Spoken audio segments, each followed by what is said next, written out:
Heathen thought of the day. What's been going through my head is, in more modern horror, there's been a real lack of, say, underlying sexual tensions, underlying sexual desires, underlying sexual anything, and horror is the best vehicle to explore these kind of things because you don't have to be overly sexual to go into it.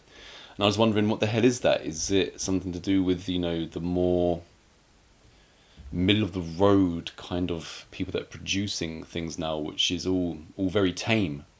When's the last time you saw anything with any kind of like carnal desires in it, really? We're back on carnal desire. Well, do you not think it's also partly to do with just the fact that in a weird, contradictory way, a lot of society wants to act like sex and sexualization is like regressive or something, unless it's gay love or something, which is hailed, but like just that goes back to, again, my point about it being explored in horror, because horror is not supposed to toe the line like it is most recently. It's completely gone out of the genre pretty much. It used to be kind of a plethora of movies. Even if Texas Chainsaw Massacre, Leatherface, just in number 2, when he puts his chainsaw in between his legs and starts thrusting and like licking his lips and stuff, there's just something there in the undercurrent about his sexual repression and what he thinks a woman is for and stuff like this. I'm not talking about going crazy with it, although I wouldn't mind that either. But there's just nothing. It's almost like it's been completely wiped out, and I think it's a real shame. Somewhere it's not been wiped out is in Heathen. So if you want to see a movie with carnal desires in it, Heathen is the one for you, along with ultra violence and great storytelling and characters you can invest in and relate to and be intrigued by, which is also lacking. Your turn. Okay, mine's quite different. So obviously we have senses, touch, taste, smell, sight, all of this. I was doing smell. Oh, right. For the people. First of all, what's your take on the fabled Sixth Sense? And I don't mean the movie. You mean like the babbies have it and stuff like that, like, and dogs? Is there such a thing as gut feeling and all absolutely of that? there And is. Can Yeah, you rely on it? You got fluff on your face. You should absolutely listen to your gut. Yeah. Over most things, really. Yeah, go with your gut is what I found to be the best way to go most of the time. There is something about that. I don't know what the word is. I don't know how to explain it. But going with your gut, going with what you just feel is right in your heart almost. Yeah, is the I best actually, way to go. even though I brought this up as my thought and I have been thinking about it, I didn't look into it very much. But do you think things like lack of preparation? When you feel like someone's watching you and stuff like that, is that part of the Sixth Sense? Do you think? Yeah. Yeah.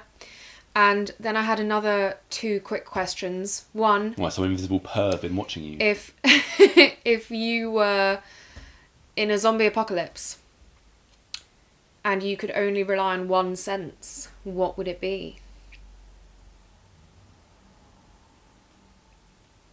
Probably vision. Yeah. Yeah. I think it's hard to beat in terms of dangerous scenarios. It's going to do better than smell, isn't it? Do I smell zombies? Yeah, well, Where are they coming the from? other one I would have thought of maybe is sound, but I would just be too terrified not having my vision in that situation. Yeah. It's much scarier to hear and not see Yeah. than to see and not hear. And then if I took one of your senses away from you for life, which would it be? My answer is so obvious, but let's see if yours comes to you. Touch, smell, vision. Taste. Yeah, I guess you can live without taste somewhat, but then all the food would just suck. But then you can't be without your vision. There's no way I couldn't be without my vision. I've already asked the question to you before, would you rather have your vision or your hearing? There's no way I could go without music. Well, for me, whilst you're thinking, it's undeniably smell, because smell is one of the ones that is probably the least useful, and also there are some horrible smells. Like, I wouldn't mind not smelling stank. Like when you go to a hot country and it's like their rubbish day and Uh-huh. the streets smell of rubbish. Or yeah. when the cats decide to do a particularly stinky turd, you know, things like that. I don't mind missing out. I suppose even though it's boring to agree with you, yeah, I'll go with smell as well then. The only thing that would worry me is, as you said, like if it affected my taste, I think which it would obviously affect your taste, they yeah. are connected. That would be crappy because I do love my food. I once knew a guy who couldn't smell or taste. Yeah.